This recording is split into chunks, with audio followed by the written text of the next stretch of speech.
Início da gravação. E a gente falou de equinos e coelhos, né, semana passada. Hoje a aula, gente, é mais de curiosidade. São poucos slides de cada um. Aqui nós temos suínos, aves e peixes. Eu acho que na média de uns 5, 6 slides de cada espécie dessas aí. E é mais de curiosidades, coisinhas que possam ser interessantes, né, no futuro e na vida, e curiosidades, na vida como profissionais da veterinária. Tá? Então, tá aqui, né? É um monogástrico suíno. É um monogástrico. Então, tem, vamos dizer, um trato relativamente pequeno ao tamanho do suíno, né? O estômago não é muito grande. Tá? Então, tem uma grande quantidade de armazenamento. O estômago é pequeno, relativo ao tamanho do corpo.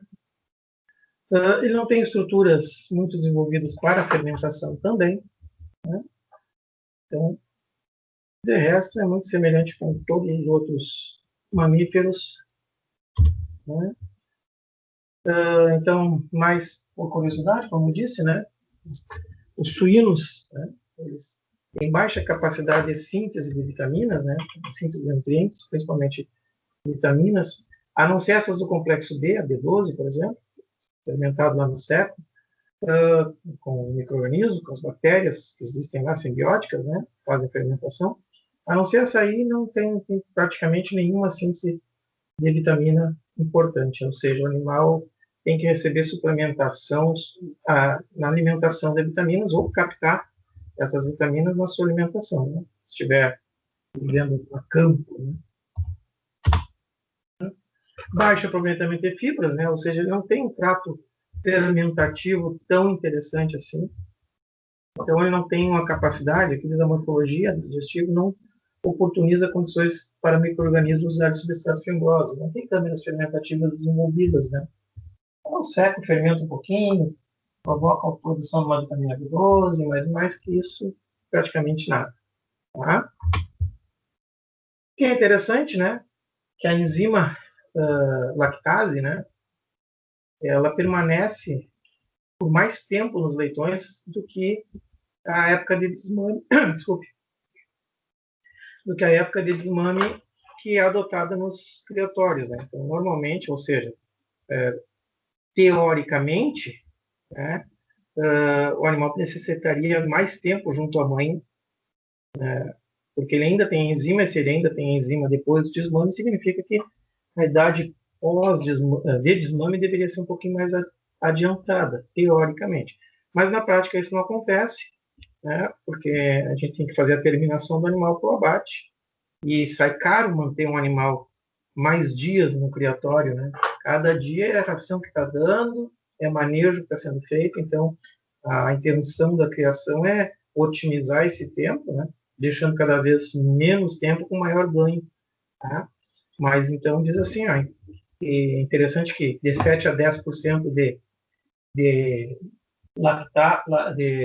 lactose seja adicionada na ração deles no período pós-desmame por alguns dias ainda, né? Depende de quando é que vai fazer esse desmame, né?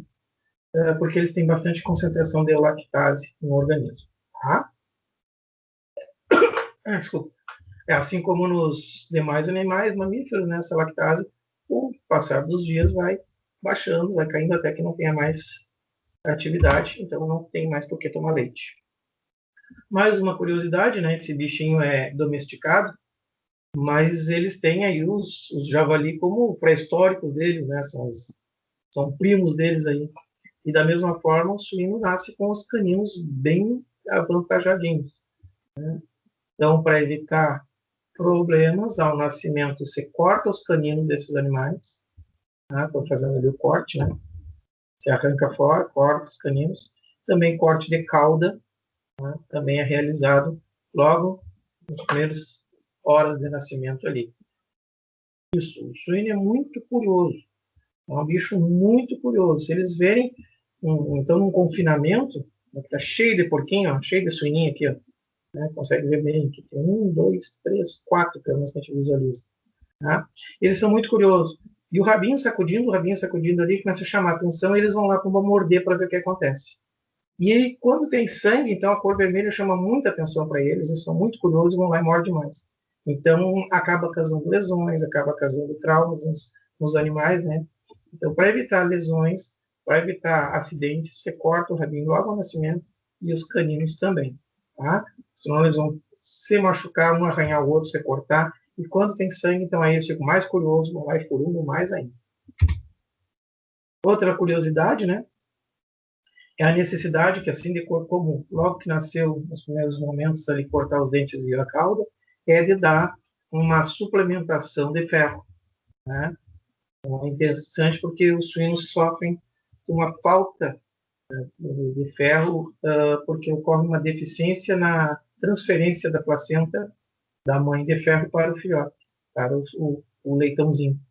Então, quer dizer, eles necessitam ser suplementados para não desenvolver anemia. No caso aqui, a anemia ferropriva.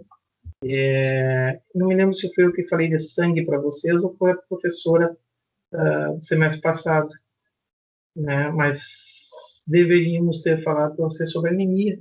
E um dos tipos de anemia é a anemia ferropriva, ou seja, é a anemia por falta ou deficiência de ferro no organismo, né? Então, para evitar isso, logo que nasce, nos primeiros momentos, a gente faz a suplementação, né, injeçãozinha de ferro, tá? Também é uma curiosidade. E é isso aí. Destruir é pouca coisa, só para uma coisinha diferente que possa existir. Aves também vai ser bem pouca coisa, né? Apenas uma curiosidadezinha que possa existir aqui. Não são mamíferos, né, gente?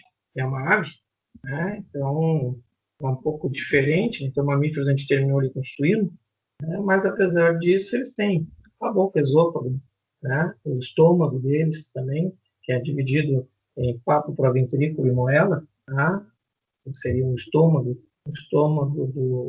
das aves seria isso aqui. Algumas aves não têm papo, e aí tem o proventrículo mais desenvolvido, mas enfim, boca, esôfago, estômago, né? Intestino e os órgãos anexos, né? Fígado, pâncreas. Tá? Eles não possuem dentes, aves não possuem dentes, né? Os dentes são ausentes. Tá? E existe uma variação, né? De bico. Então, tem ave com bico diferente de outra, né? Você sabe disso. Dependendo dessa especialização ou especificidade dos bicos das aves, vai depender muito do tipo de dieta, o tipo de região que vive, o tipo de alimento que vai consumir. Tá? Outra curiosidade, né? Eu acho que outra curiosidade é que ela tem 24 papilas gustativas. Então, a palatabilidade da ração é um pouco importante na hora da formulação e da alimentação desses animais. Tá? Faz um pouquinho de fermentação lá no intestino grosso, né, no seco, e consegue absorver também um pouco essa fermentação. Mas não é nada exorbitante, tá? Não é como os nossos fermentadores. Tá? Então, falando sobre as variações de bicos aqui que eu falei, né, nós temos uma variedade de adaptação de bicos. Né? O que vai variar é, como eu disse para vocês, né, a alimentação e o tipo de alimentação. E aí, então, nós vamos ter aves granívoras e carnívoras. Né? Granívoras, aquelas que se alimentam basicamente de vegetais, né? Sementes, e carnívoras, aquelas que se alimentam de animais vivos. Então, um falcão, uma águia, uma coruja, né? Os animais que, que fazem caça, são predadores de pequenos outros animais. Então, aqui nós já vamos ter, então, essas aves granívoras, nós vamos ter a moela mais desenvolvida, o papo também, aquela região inicial bem desenvolvida, o papo para fazer armazenamento, tá? E nas carnívoras, normalmente, a gente não tem já moela e o papo também praticamente não, a moela existe, mas é um pouco desenvolvido e o papo às vezes nem existe, tá? O estômago deles, se nós compararmos essa região ao estômago de mamíferos, então, né, que as aves, a gente pode dizer que o estômago é formado por papo, proventrículo, como eu mostrei para vocês aqui, papo, proventrículo, moela, então papo, o proventrículo, a moela não está aparecendo, mas é por aqui assim, vai ter uma imagem agora adiante que eu vou mostrar. Então, dependendo do tipo de alimentação, vai ter um pouquinho de diferença dentro desse conjunto de estômagos deles aí. Lógico que a gente, na profissão de veterinário, pelo menos quem for para a área de criação, produção animal, vai lidar mais com essas aves carnívoras, né? Nossas galinhas da vida aí, peru, chesters, enfim. Tá? Nós vamos trabalhar com coruja, pelo menos aqui no Brasil, nessa linha de alimentação. Bico, né? Utilizado para quebrar alimentos, sensíveis em alguns animais, né? Então, alguns animais têm sensibilidade, percebem o tato, né, com o bico, e ajudam a localização e preensão. Então, quer dizer, depende, localiza, né, fica tocando a madeira, o pica-pau fica lá tocando na madeira, né, apreensão para pegar o alimento. Então, vai demorar, vai depender muito do tipo de alimento, né, se for insetívoro, um generalista, tá? Um predador de superfície, que é um bichinho que pesca, né, na superfície, e assim vai. Granívoro, comedor de semente, né, nectívoro, o beija-flor aqui usa só néctar, frutífero. Então, quer dizer, depende do tipo de alimentação, a gente vai ter bicos diferentes nesses animais, uma adaptação para que eles consigam alimentação, né, na região que estão vivendo. Tá? Esôfago. Né? Esôfago. Aqui, normalmente, ele é longo, né? Ele complementa o pescoço da ave, então, dependendo da ave, pode ser mais ou menos longo. Né? A função dele é a mesma dos mamíferos, condução. Não temos secreção de enzimas aqui, apenas secreção de muco, né? E secreção para lubrificar esse conteúdo e chegar ao estômago, no caso, o papo e o proventrículo do animal. Né? E para que ele chegue, então, no papo e proventrículo, também temos a mesma coisa que os mamíferos, peristaltismo, né? No sentido de condução desse alimento. Tá? Então, praticamente muito semelhante. As aves carnívoras, sim. Não, agora já explico isso aqui. Quer ver uma coisa? Ah, não diz aqui, né? Não, mas assim, uma coisa, mesma coisa de peixe. Nós vamos falar em peixe daqui a pouco. Né? E os peixes também a gente separa eles como herbívoros, onívoros e carnívoros. Tá? E aí uma coisa fácil da gente nunca mais esquecer é a gente pensar assim, no que tem mais nutriente? 1 quilo de carne ou 1 quilo de vegetal? Uma alface, um pé de alface de 1 quilo e uma picanha de 1 quilo. Né? O que tem mais nutriente? Pelo menos para nós, né? A gente consegue visualizar que a carne, músculo, a carne tem mais nutrientes. A picanha, né? Tem mais nutrientes. Vai ter lipídio, vai ter globinas, proteínas, né? Então, temos mais alimentos, mais nutrientes. Para mim tirar a mesma quantidade de nutrientes da picanha e da alface, eu preciso de um trato digestivo naquele que vai digerir a alface muito mais longo, muito mais intestino muito mais longo, para que esse alimento fique muito mais tempo em contato com a mucosa, tentando assim tirar cada vez mais, né, tirar suco de pedra, né, para tentar chegar ao equivalente dentro do trato digestivo de um carnívoro. O que às vezes tem mais desenvolvido no carnívoro, sim, é o estômago, né, que daí ele precisa daquela ação química da pepsina para quebrar as proteínas. Né? E a absorção não precisa ter um local tão grande, né, porque a proteína, a carne, né, a proteína de carne, no caso, né, ela a carne, ela tem muito mais rica nutricionalmente, então qualquer coisinha que tu absorva já é bom.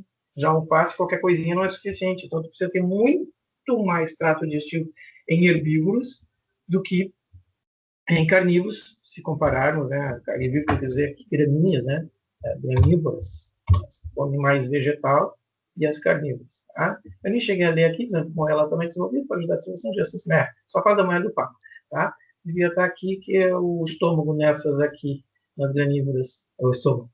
O proventrículo, né, é menos desenvolvido e aqui o proventrículo é mais desenvolvido. O proventrículo, a gente vai ver agora, daqui a pouco, é onde tem a secreção química, né? De ácido clorídrico e tudo mais. Tá? Do papo, então, né? As partes do estômago. A primeira, né? Papo, região largada do esôfago, um pH neutro. Né? Aqui está como do esôfago, mas já faz alguns autores já trazem como no estômago. Né? inicia a digestão do amido, tá, através da secreção de pticalina, tá, e eu apertei sem querer. Tem a ação da bacteriana que ajuda na digestão, tá? Pouca, porque como eles comem graminha, comem vegetais, vai vir contaminada com bactérias, fungos e protozoários. E se tivermos um pH alcalino, né? Essas bactérias, fungos e protozoários conseguem fazer algum tipo de fermentaçãozinha, tá? Essa fermentação depois vai ser absorvida lá no céu. Tá? Esses ácidos graxulados que possam haver produzidos aqui. Tá? Às vezes acontece. Mas nas gramíneas, né? Nos granívoras, né? Porque os carnívoros não têm papo desenvolvido, às vezes nem tem. Tá? Também permite a regurgitação de alimentos previamente lidos para alimentar os filhotes. Então tem um flamingo aqui, né? Botando comidinha na boca. Tem um pelicano mostrando um papo mais desenvolvido para transporte, também fazer digestão e dar para os filhotinhos. Aqui tem um outro animal que eu não sei, mas isso aqui é para produzir som para acasalamento. Então, dependendo do tipo de animal, o papo vai ser mais desenvolvido para um ou para outro. Mas, normalmente, ali já começa a digestão de amido. Tá? É o estômago mesmo, né? Para o ventrículo. Então, tá aqui, ó, o bico, né? O esôfago e o papo. Tá? A questão da secreção de amilase, né? O proventrículo, essa seçãozinha entre o papo e a moela, e o proventrículo que vem a ser o estômago verdadeiro, digamos assim, ou seja, comparável ao estômago de mamíferos. Depois a gente tem a moelinha, que vai fazer a trituração. Os dentes da galinha tá aqui, né? Não tem dente, tá, gente? É as pedrinhas. Então, o estômago das aves consiste em um proventrículo glandular e um ventrículo muscular, que é a moela. Aqui diz assim: o alimento armazenado e liberado em ritmo controlado para o proventrículo. Então, o que acontece? O alimento aqui vai sendo digerido, fermentado no papo e vai sendo liberado para o proventrículo. Responsável pela digestão química dos alimentos. Então, nós temos no proventrículo, como eu disse para vocês, seriam no estômago, né? Verdadeiro estômago com secreção e com digestão química. Então, a gente tem secreção de ácido clorídrico, a gastrina, que provoca a secreção de ácido clorídrico, que provoca a secreção de pepsinogênio, o ácido clorídrico ativa a pepsinogênio e pepsina, e muco para proteção. Tá? Então, o alimento é misturado com enzimas, né, com ácido clorídrico, para fazer a digestão de proteínas. No proventrículo, o pH é ácido pela secreção de ácido clorídrico. Então, aqui nós temos do esôfago até o papo, um pH neutro, assim como semelhante aos mamíferos, e no proventrículo já um pH ácido.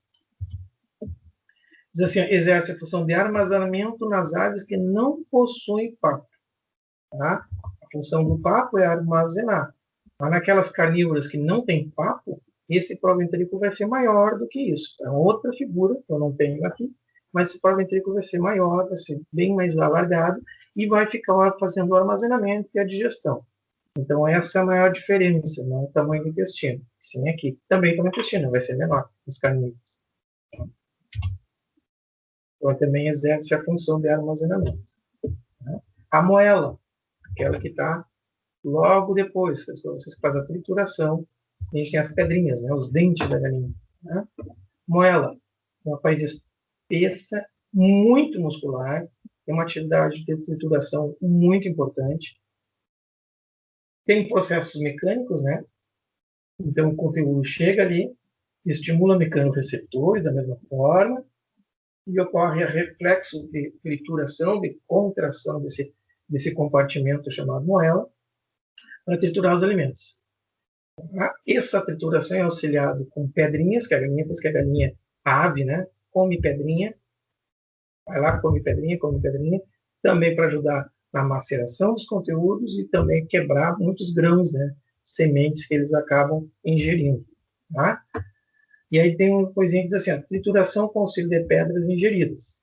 Né? Então, eles ingerem as pedrinhas para fazer a trituração. Acho que tem uma imagem aqui, ó. Tem uma moela limpinha, como vocês compram no mercado, e aqui tem uma moela, né, cheia de pedrinhas. E essas pedrinhas que vão provocar, né, na contração, a quebra e ajudar na trituração dos conteúdos. Daí, se as pedras forem carbonato de cálcio, ela se dissolve muito rapidamente, né? E diminui a eficiência. Além disso, o carbonato de cálcio tem uma ação alcalina. Então, lá na região ali como é que é o nome? Quem vai para Pelotas, como é que ai, esqueci o nome. As minas de Camaquã, né? Ali tem muito calcário no solo. Ali é uma região com cálcio solo mais.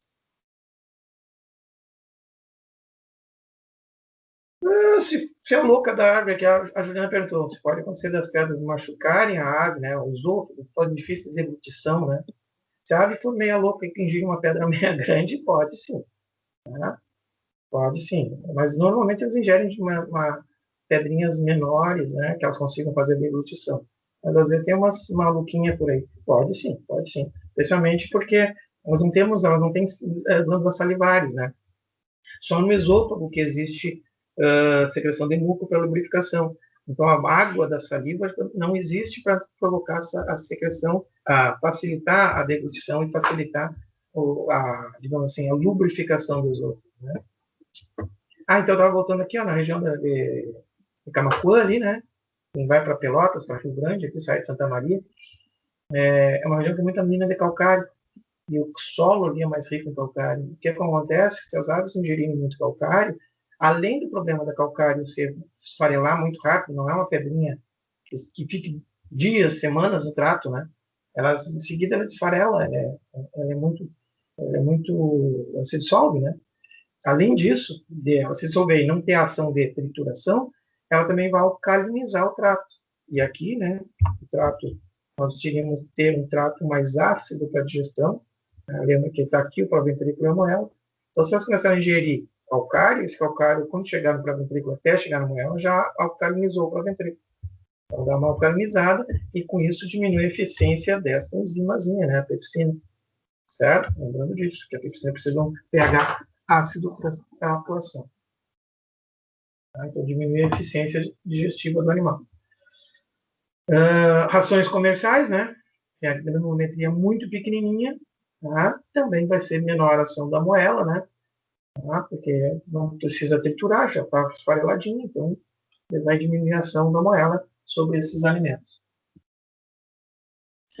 Semelhante ao que acontece lá, que a gente falou no monogástrico, né, que já começa, vocês mascam chiclete, já começa uma secreção do estômago para preparar, já começa uma secreção do pâncreas. Aqui tem uma coisa mais ou menos assim, né, que diz assim que a motilidade da moela, ela já começa a atuar em um estágio pré-ingestão e aumenta com a presença do alimento. Então, a motilidade da moela já começa a trabalhar, já começa a triturar antes mesmo da ingestão. O animal já sabe o horário que vai ganhar a ração, quando ele prevê que ele vai se alimentar, né, ele já começa uma motilidade. Né? Teoricamente, para preparar o trato, para começar a preparar o trato para eficácia maior quando o alimento chegar aqui. Tá? E aí esse alimento estava aqui no proventrículo, recebeu a ação do ácido clorídrico, recebeu a ação da pepsinogênese, chega na moela, sai daqui ácido, chega na moela ácido também. E aqui vai ser triturado, quebrado, triturado, e ainda sofrendo a ação do ácido clorídrico que foi liberado aqui, ainda sofrendo a ação da pepsina que foi liberada ali. Pepsinogênio que se transformou em pepsina, né? E aqui está a moelinha de novo, né? Com pedrinhas. Né?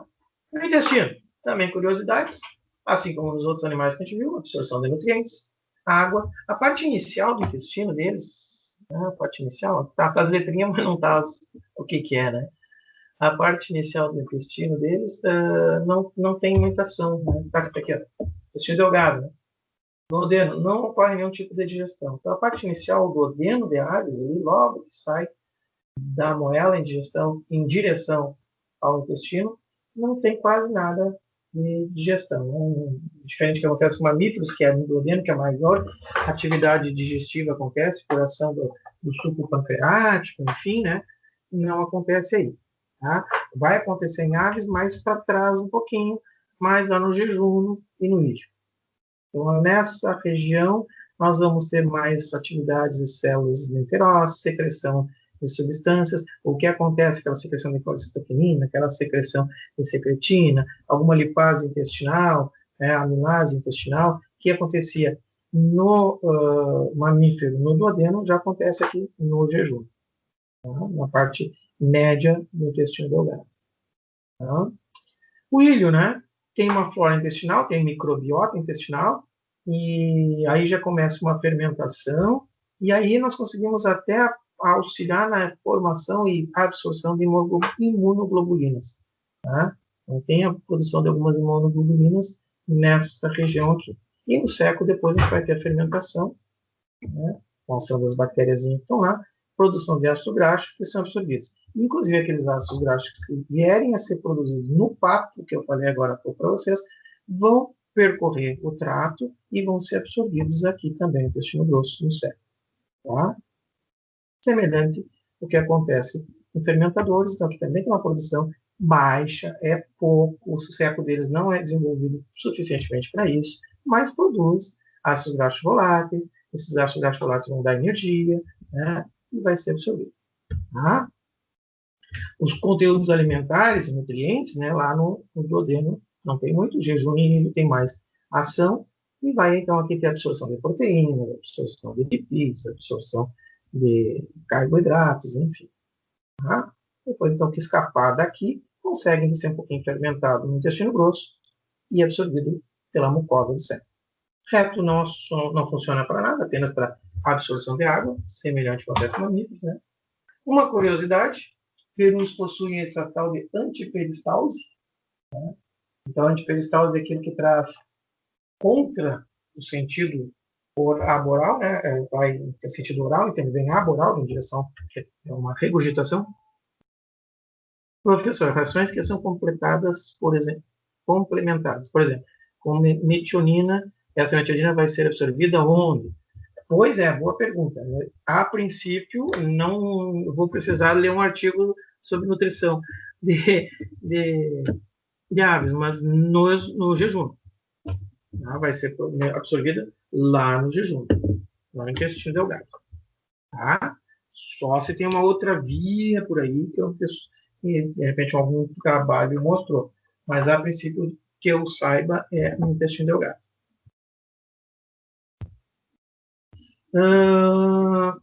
Então, esse antiperistalse é um refluxo, né, gente? Volta o conteúdo, né?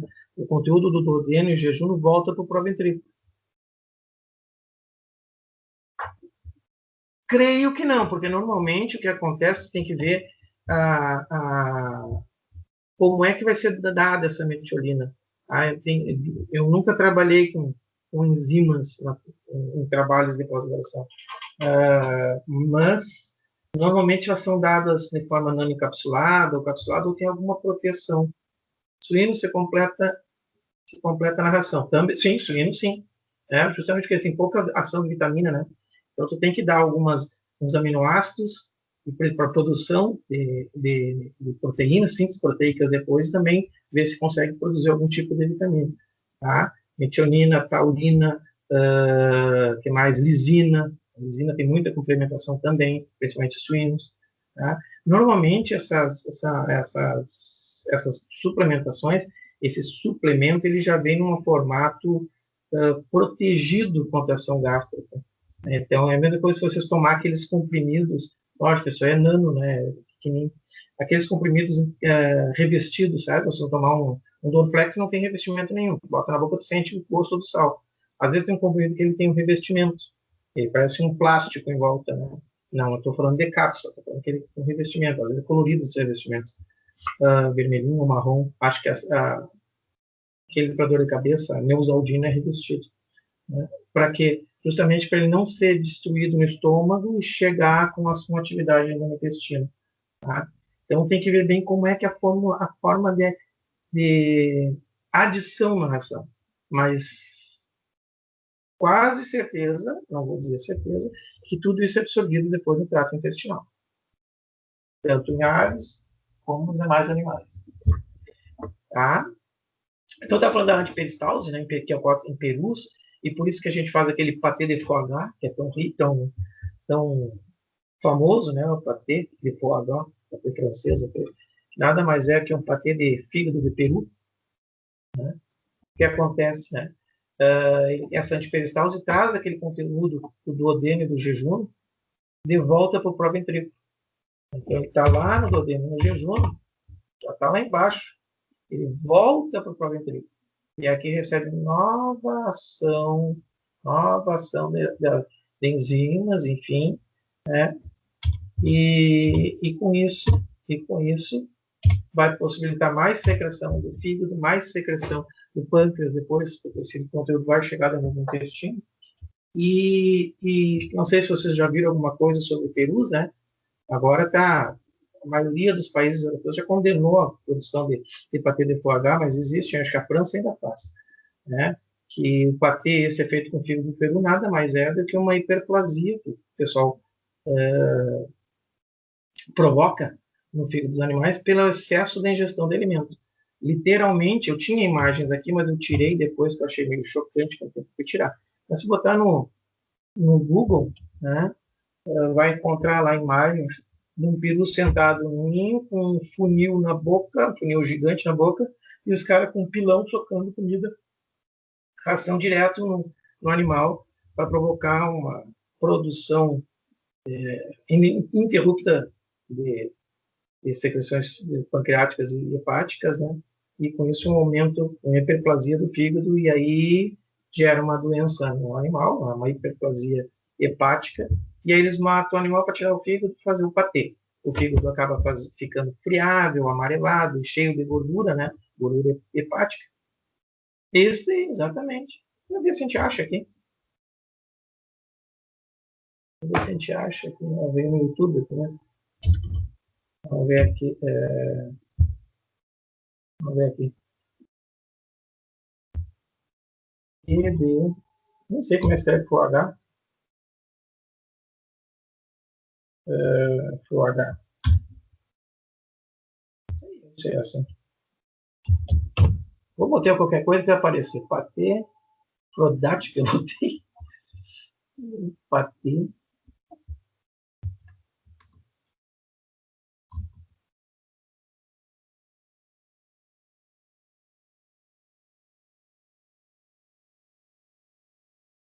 Vamos ver se eu acho aqui no.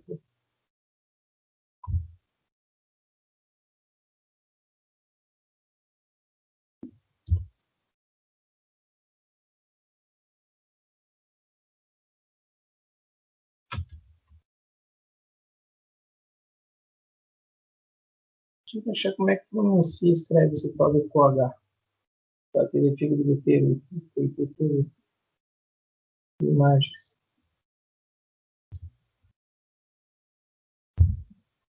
Não. Tô me dando fome já dessas imagens. Não é isso. Patê. Vou botar assim.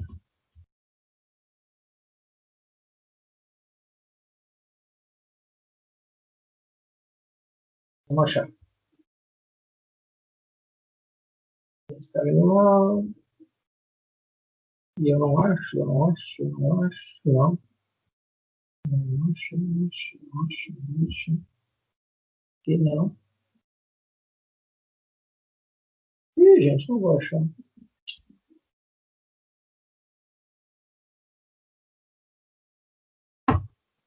Ah, eu acho que deve ser. Obrigado, Juliano.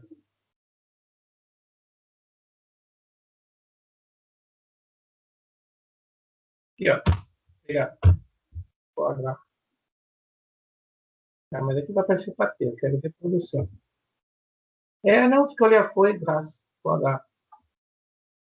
Obrigado, Juliano. É isso aí mesmo. Vamos ver aqui.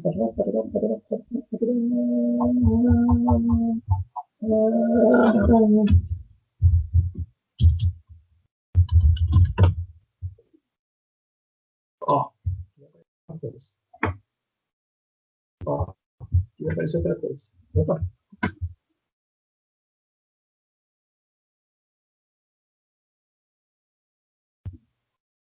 Ah, os caras enfiam um funil na boca do base do bicho, né? E sopram comida pra dentro. Vê se tem mais aqui só. Um japonês maluco. Ó, o estado do bicho. né, por meio do sofrimento e crueldade absurdos que as aves são forçadas que seus filhos atingem um tamanho bem superior ao normal, então ocorre uma hiperplasia, né? Não vou nem olhar esse vídeo, tá? Uma hiperplasia, uma hepatomegalia, gordura, o fígado supercriável, aquele gordo com esteatose, fígado. Aqui estão só falando. O negócio é cruel mesmo. Então, a Sociedade Internacional condenou, né? Mas ainda na França, alguns países, a expressão do olhar. Então, é cruel mesmo. O negócio é feio. O ser humano é porco. Aqui, olha o animal. Olha o tamanho das vistas. Aqui. Olha isso aqui, que coisa horrível. Aí tem enfim um funil no bicho, passa o dia inteiro alimentando esse bicho. Tá? O bicho morre de tanto se alimentar. E o fígado depois fica essa. Olha, olha o bicho recebendo lá, o cara bem parceiro, né? Tá, então era isso, só mostrar para vocês. E por que que se escolhe, então, né? Por causa dessa, ó, como é que fica depois do fígado, né? Essa coisa branca, anêmica, esteatose, gordura, não tem nada, é friável, é molengo, né? Olha, esse é o patê, esse é o fígado, né? O fígado devia estar numa cor vermelho vinho, é isso aí que fica, né? Pura gordura, tá? Então, vamos voltar lá, né? Então, o que acontece? Eles são alimentam continuamente, né? E a antiperistalse favorece a maior produção, maior secreção, né? Para aumentar, então, como acontece em demasia, acontece uma hiperplasia hepática, né? O bicho acaba morrendo. Tá? Só curiosidade. Curiosidade, então, né, gente? Cloaca.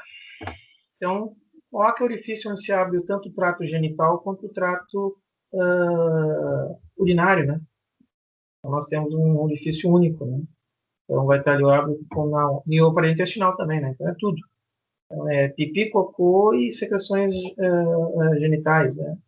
O trato genital da galinha é o ovo, né? Vai ser por ali, tá? Então, a urina da cloaca para o seco e colo para absorção de água. Ah, sim. Como nós temos a urina, né? Vem a urina lá do sistema urinário, chega no seco e colo, também acaba umedecendo, pode recorrer, retorna e absorve mais água. Absorve água, a produção de um pouco de ureia também, e essa ureia também facilita lá na utilização de nitrogênio não proteico pelos micro-organismos fermentadores, tá? Por causa da urina que acaba, às vezes, adentrando no seco e colo. Então, nós também temos uma produção de nitrogênio não proteico através da ureia da urina. Eu acho que é isso. O fígado devia ser assim, né? Devia ser assim, bonitinho. Tava aquelas imagens que eu mostrei para vocês no papel de pagar, né? Então, é bilobado, relativamente grande na maioria das aves. Tanto que a gente come fígado de galinha, compra no açougue, é grandinho, né? O tamanho da galinha. Tá? É vascular, é secretor e metabólico, assim como o nosso. Tá? Provoca a metabolização de proteínas, carboidratos, lipídios, enfim. Secretora, né? Provoca a secreção. E vascular, que ele é vascularizado, precisa receber nutrientes para viver. Pâncreas. E aqui, ó, deixei por gosto. Hoje eu estava olhando esse slide e vou arrumar isso, não vou arrumar na aula. Isso aqui está errado, né, gente? Isso aqui está errado.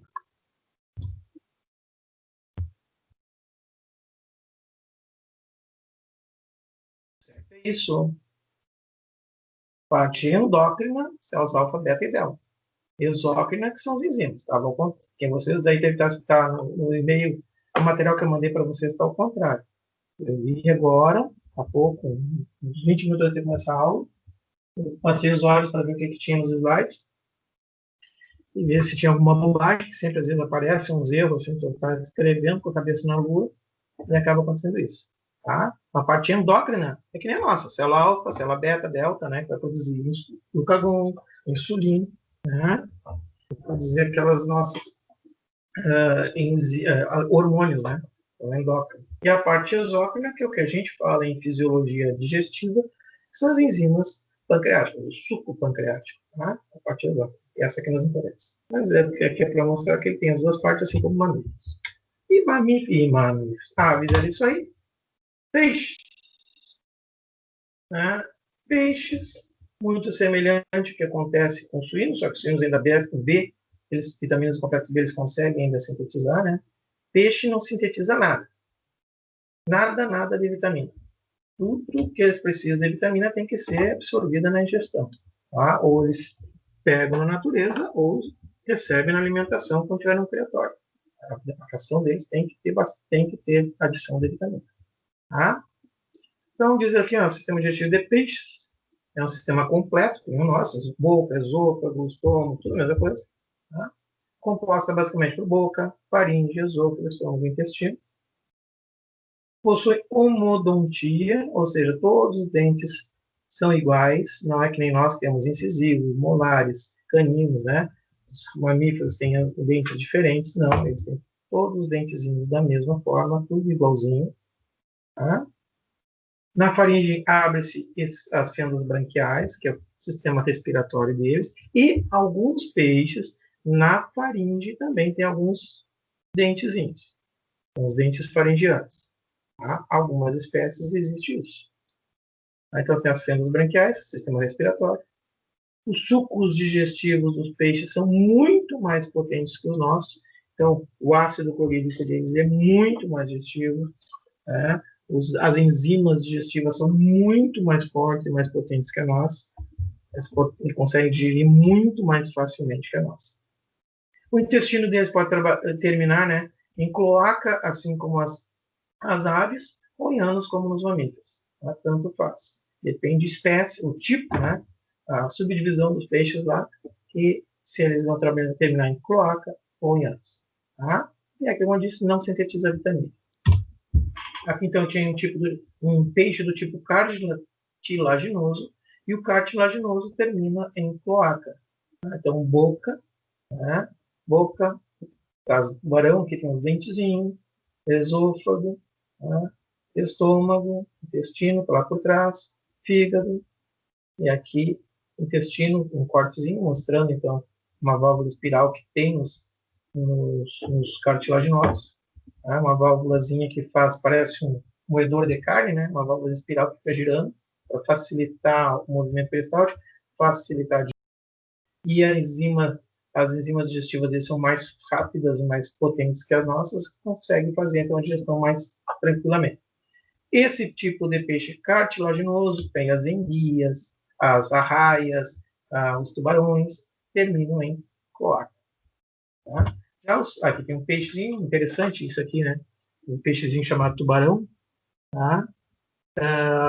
A visão do tubarão é muito melhor em preto e branco, né? Não estão falando de visão, mas já aproveitam essa imagem. Ele enxerga muito bem em preto e branco, então pega o contraste do brilho da água. E o que eu quero que vocês percebam aqui é os dentinhos desse bicho, né? Ó, aqui dá para ver bem. Os dentes do tubarão crescem que nem as unhas da gente, tá? Estão sempre crescendo, olha lá, sempre crescendo. Eles têm infinitos arcos dentários, e aí vai acontecendo. Esse arco está na frente. Opa, o que eu fiz aqui? Esse arcozinho aqui está na frente, daqui a pouco ele come alguma coisa, morde um pneu na água, sei lá, cai um dentinho, cai outro dentinho, o outro arco já vem atrás pronto. Então vai caindo os dentes e vão crescendo dentes novos, vai caindo o dente, vai crescendo dente novo, dentro para fora, né? Essa primeira fileira de dentes aqui vai acabar caindo daqui a pouco, aquela lá já vai estar aqui, né?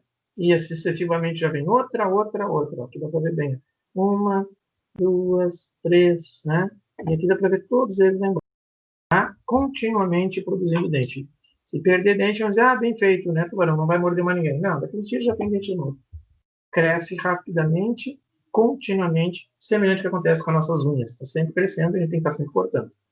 Tá?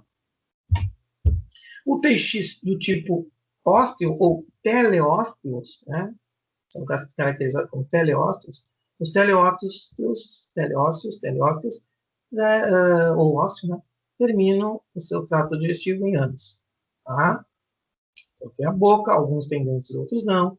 Aqui as fendas branquiais, né? O estômago, os óculos ali curtinho, o estômago, tá? Septos pilóricos, blá, blá, blá, blá, blá, e reto e ânus. Tá? O que nos interessa de peixe só saber o tipo de animal, um trato digestivo, saber o tipo de animal que tipo de alimentação, né, que esse peixe utiliza. Nós podemos ter peixes sendo divididos em 3 grandes grupos, né? São os herbívoros, os onívoros e os carnívoros. Tá? Então, esses 3 grandes grupos aqui. Herbívoro, se alimenta praticamente de origem vegetal. Tá? Onívoro, que tem alimento que é tanto vegetal quanto animal. Nós somos onívoros, né? Comemos carne, comemos ovo, comemos alface. Tá? Então, tem alguns tipos de peixes onívoros aqui. Alguns tipos de herbívoros aqui. Tá? Carnívoros, que ingerem quase que somente, né, origem animal, e normalmente, então, eles só comem outros peixes ou outros crustáceos ou outros animais, né, tá? Invertebrados, eles se alimentam de invertebrados de maior tamanho e outros peixes, maior, né, que deve ser menor, tá? Oi? Aqui é menor, também está errado. Invertebrados de menor tamanho e outros peixes, podem se especializar em algum tipo particular. Por exemplo, né? Então, tem alguns peixes que só se alimentam de plâncton, outros de detritos. Então, vai chegando a outras subdivisões dos carnívoros. Tá? Aí diz assim que é interessante para nós. Ó. Herbívoros, onívoros e carnívoros podem ser encontrados na mesma família de peixes. Tá? Parece que as estruturas do aparelho digestivo são altamente adaptáveis e facilmente modificáveis, pelo menos em termos evolutivos. Então, não é que nós vamos ter um tambaqui herbívoro, um tambaqui onívoro e um tambaqui carnívoro, mas se eles têm são da mesma família, né, evolutiva, alguns são herbívoros, né, outros são herbívoros, outros são onívoros, né, e outros são, por exemplo, carnívoros. Tá? O que mais? E o que nos interessa é parecido com a pergunta que o colega tinha feito há pouco, né? Então, assim, ó, outro aspecto geral é o comprimento. Né? Os herbívoros possuem um maior comprimento relativo do intestino, que leva em consideração o comprimento do intestino médio, reto, etc. Na tabela 1 eu tirei e não tirei isso daqui.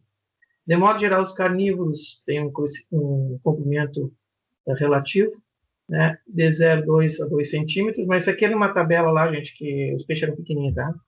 Nos onívoros de 0,6 e 8, nos herbívoros de 8 a 15. Ou seja, carnívoro tem um intestino menor que onívoro e onívoro tem um intestino menor que herbívoro.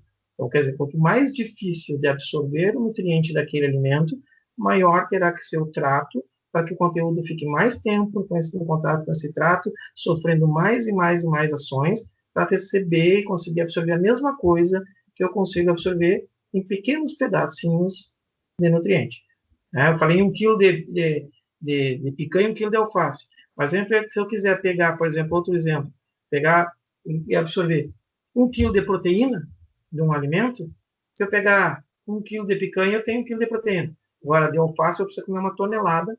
Então, por isso, ele precisa muito mais especialização para absorver a mesma coisa que um carnívoro absorve em pequenos pedaços. Um onívoro tem que ter muito mais espaço. Tá? E esses dados aqui, eu me esqueci, eu vi, me esqueci de apagar isso aqui, porque tinha uma tabela depois disso aqui, eu tirei a tabela. Tá? Me interessava muito. Então, esses dados aqui, mas o que interessa é isso aqui.